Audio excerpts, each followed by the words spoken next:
Joining us, our friend from Wiebe's World, from the Winnipeg Free Press, co-host of the Kenny and Rennie Show, Kenny Wiebe. I like that tarp. We were just talking about golf in the commercial break. How you doing, my friend? Happy New Year. Yeah, great to be with you, fellas. Yes, fired up for golf season. Will be a while, but joy level a little bit different than when we talked last year about the Jets. But just quickly, you're talking college football. I've been to one NCAA college football game. It was at the Cotton Bowl, Red River Showdown. Kyler Murray, 2018 Heisman season, losing 48-45. Incredible atmosphere. The stadium, we were blessed to go to great stadiums in Winnipeg and Regina, fellas, but in Texas, it is amazing. Home team from the 50-yard line and north, visiting team 50-yard line south, marching bands in both ends, crazy game. Texas was way up, and then Murray with the big comeback tied it up, and Texas got a last-second field goal. Pretty cool experience anyways.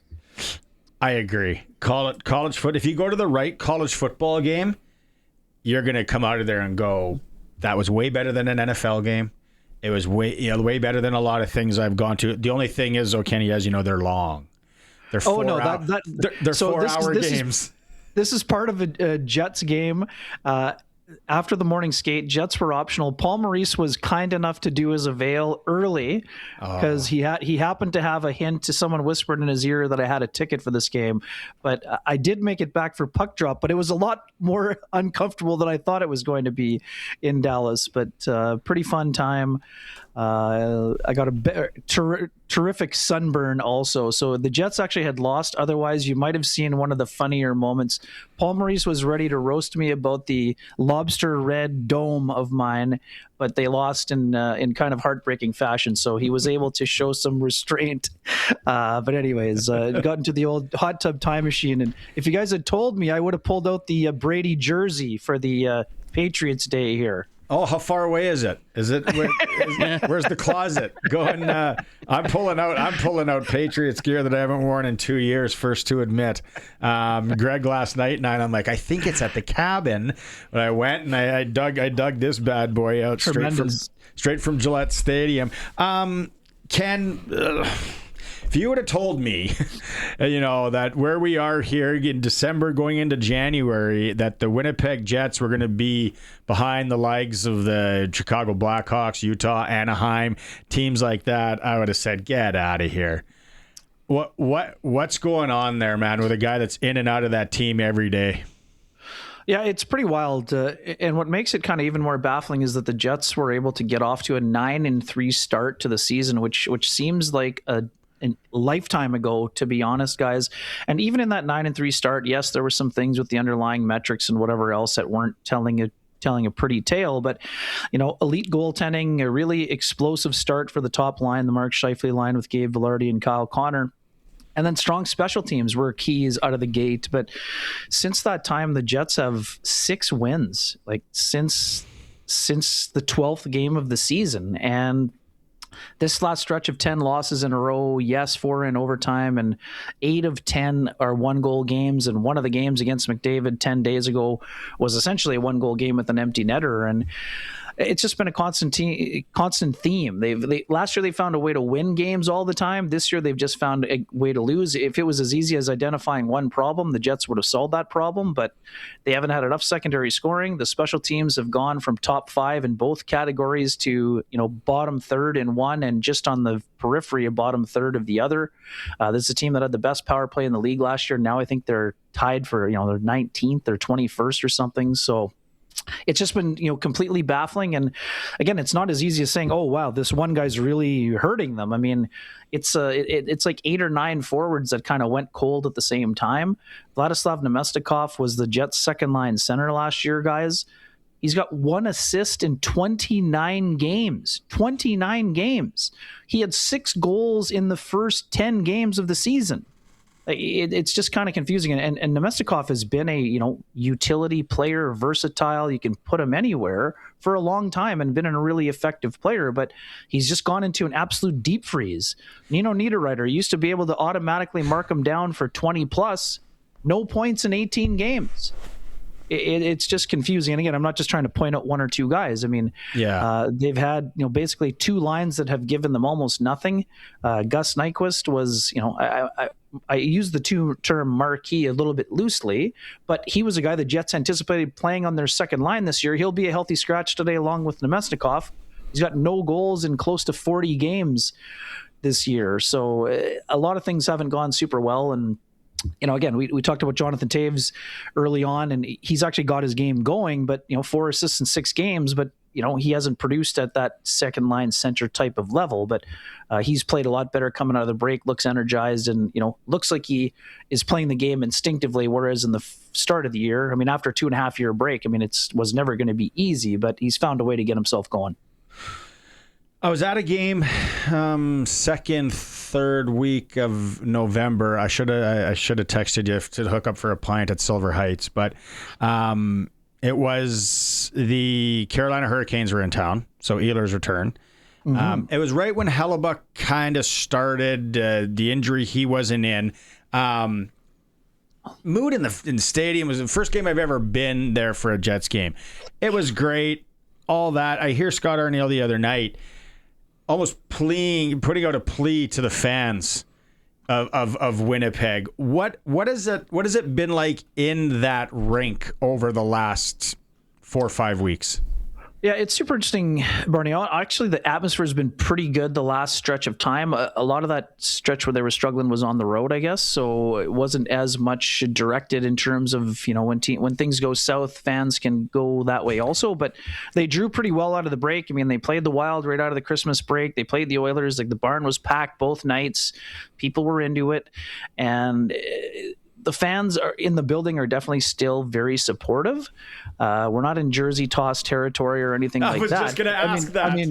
How many paper bags are you counting? I saw a paper bag the other night. I've still only seen one in Ottawa here, fellas. So that side of it, I think there's been lots of support. But it's wild times. I've covered this team all 15 years, and I covered some teams that were expected to be not very good, but not a team that had super high expectations that has sort of now gone into a little bit of faceplant territory. Now, a vocal part of the fan base, especially those on social media, they're like talking about openly tanking at a time where you thought you went into the year thinking this was a Stanley Cup contender. So, the Jets are not going to tank. They're not going for a scorched earth rebuild here. But the fact of the matter is that unless they rip off some crazy streak here this month where they have so many home games, and even then it's still a long shot for them to be a playoff team, they probably would benefit a lot from a top 3 draft pick, especially with what we just saw at the World Junior. But it's hard to convince.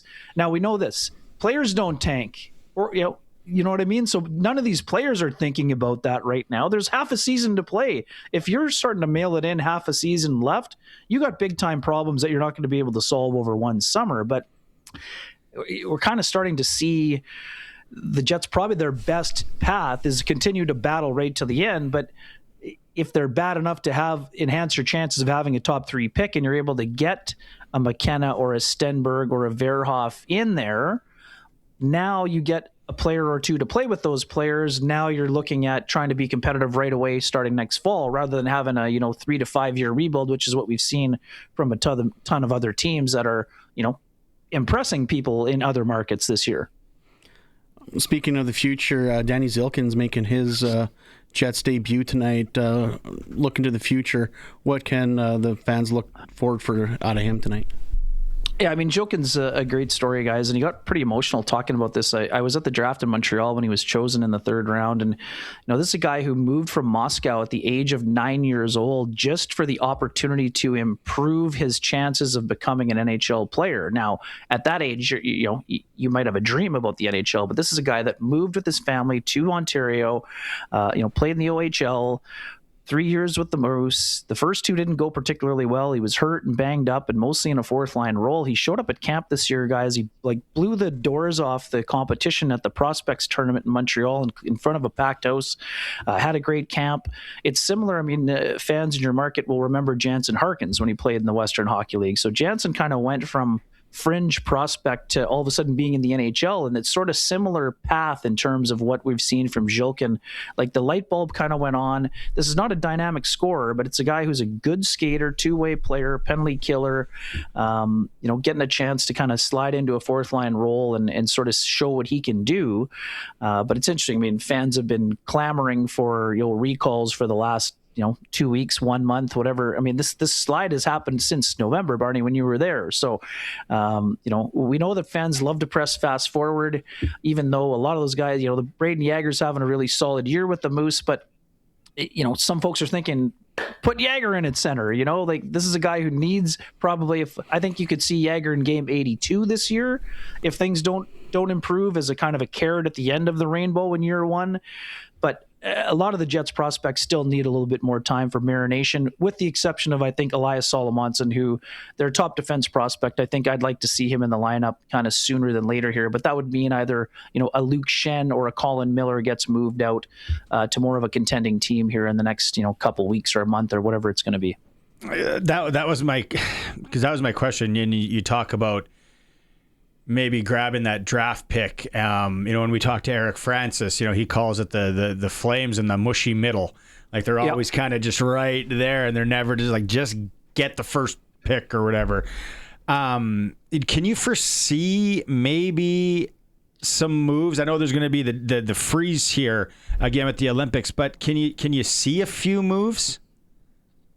Yeah, I mean, I think that the Jets roster will look, I wouldn't say drastically different after the deadline, but I think this is kind of just a race to the Olympic break, and there could be a move or two kind of around the edges before that. But I do think that, coming out of the break, if the Jets can't get this turned around quickly, and even if they do, I think you're still looking at moving out expiring contracts and some of the guys that I mentioned before, that could have value to teams that are in the playoffs. I mean, Nemestikov is struggling right now, but you think of a team like the San Jose Sharks, they could use some experience and a guy that can kill penalties, maybe be a super utility second power play guy. He's got playoff experience, plays hard, and Niederreiter. I'm not sure about Niederreiter and Nemestikov specifically, but there's going to be some players that have interest on the marketplace here. But the other problem, Barney, is that the Jets, they need to recoup draft picks. They don't have a second or a fourth either this year or next year relating to those deals for Shen and Brandon Tanev last year. So we've heard them in kind of been interested in Mason Marchment, but the second and a fourth it took to get him, the Jets don't have those picks this year. And the reason they were interested, even though it sounds strange because he's a pending UFA, is that he's a guy that they had targeted before, and I think they thought they probably could try to sign him to an extension. That was probably why I think they had interest in that player there. So, but yeah, I do think that there will be players moved. And I mean, again, a guy like Logan Stanley having a great year offensively, 7 goals, career high. He's a pending UFA, but now you're kind of stuck. If you're the Jets, you put in 10 years of sweat equity with the player, now do you want to move him when he's finally established himself as a third pairing guy? I mean, or do you want to take the draft pick recoup or also what is the asking price? I mean, Chris Johnson from The Athletic and TSN just wrote today that, Stanley could be in the $5 million range times 5 years, given that, unique skill set of being a 6'7" player that has some toughness and some mobility. So, I mean, if you can't come to terms on an extension, then you have to move the player, sweat equity or not, right? I mean, that's just sort of the situation the Jets will be in there, but it'll be a fascinating time, and I do expect some moves. But again, I don't think it's a complete house cleaning, because the reason why they signed a bunch of these guys is because it's hard to get people here that haven't spent time here. So you've got a little battle. They worked so hard to clean up the culture. Now you don't want to be, although the fans want to say tank, tank, tank and lose all the games, you spent 4 years trying to change the culture. Now all of a sudden you think winning is acceptable. I mean, it's a very delicate balance between fans, players, organization. And if you're one of those guys, even like Kyle Connor is a great example. When he signed that extension, fellas, he was not signing up for a 5-year rebuild. Yeah. He was told that they're going to be contending, same as Hellebuck and Scheifele 2 years ago. So that's still the goal for the Jets, but they just may have to. Some people are calling it a gap year, I guess, in other markets. And I mean, it has happened. Look at Boston. Boston had a terrible year last year.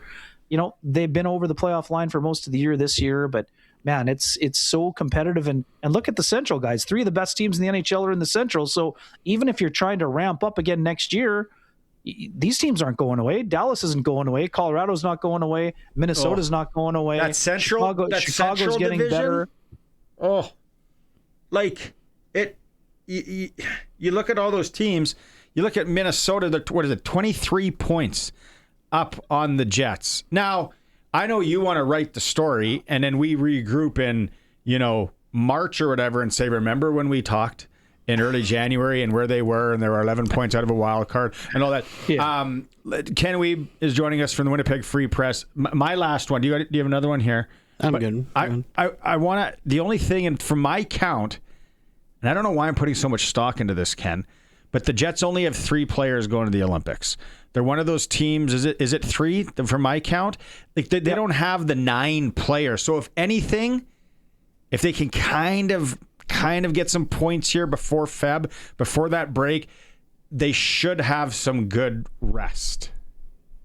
Yeah, that's totally fair. I mean, Hellebuck will be going with Kyle Connor on Team USA, and then Josh Morrissey, the lone Canadian named after Mark Scheifele, was left off the roster. So, yeah, I mean, there's certainly, there's a case to be made for that part of it. Like I said, I just mentioned how Taves came back energized after a 5-day break, with the body and whatever thing you're going through. But, I mean, also, too, 3 weeks is a long time to be off also. I mean, I think there could be some benefits, but, depending on where teams are sitting, I'm not saying the Jets in particular, but, boy, I mean, just think of what it's like when you take 3 weeks off from the old Wednesday game and how you feel in that first time back. So I'll let you know I don't know that it's, yeah, there you go. It's not a guarantee that you're feeling, again, these guys are professional athletes and they'll take care of themselves. I'm only, I'm joking here, but yeah, it's also, you never know. Like Vegas, to your point, I mean, Vegas has 8 guys going to the Olympics. So are those guys going to be energized from having won a gold medal, or are they going to be gassed because it's such a high intense, high stakes situation? So, and big travel. And big travel. So, and again, for a team like the Jets, Hellebuck's already had an injury this year. He's still, for whatever people are saying, I mean, Ottinger's not having a great year. Swayman's having a great year, a better year anyway, not necessarily great, but Hellebuck still should be the number 1 guy. So how many starts is he getting there? He missed, he missed a bunch of time with the arthroscopic knee surgery. So, I mean, normally you come back from the Olympics, you'd probably give the backup the first start, but given where the Jets are going to be in the standings, they might have to ride them pretty hard down the stretch. So it'll be a fascinating time on a number of fronts, and what the roster will look like, who's playing well coming out of the break. I mean, what we also know about teams, there's also teams that go the other way, right? We're all talking about Buffalo right now, but people have forgotten Buffalo has not made the playoffs since the Jets came back into the league, guys. So, hey, I'm all for saying Buffalo, great job, but it's also about time here. Like, it's 15 years out of the playoffs. So let's not pretend that this is some overnight sensation. Let's look at how many top 5 draft picks they've got rolling out in their nightly lineup here. So anyway, very good point. Are you going anywhere over the Olympic break? Did you book some VRBO somewhere on an ocean? Yeah, we are fortunate. My dad turned 75 last year. We will be going to Puerto Vallarta here for a nice stretch of time. So 7 days there and 3 more days. There happens to be I haven't played the course. I've stayed at the resort in Punta Mita. There is a course on site. So Barney, I definitely are you at the Iberostar? Yes. Have you played the course there? I got a contact. Playing? I got a contact for you. Actually, okay, perfect. Amazing. I went there 5 straight years. This is how the world goes. This is how the world goes around. Well, what day are you leaving? Because I'm coming to Winnipeg on the 5th or 6th. Okay, I'm leaving on the 6th actually, 6th to the 16th. But if you're there on the 5th, I'll see you there. Are you going to the Montreal game? I don't. I think we're coming in actually, I think it's the night after. I was going to say, yeah. I don't know. Well, I'll text you. We'll figure this all out. All right. Awesome. Well, great to be with you. Yeah. And we'll catch up again for sure. Thanks for this, Kenny. Go Pats. Go Pats. That's right.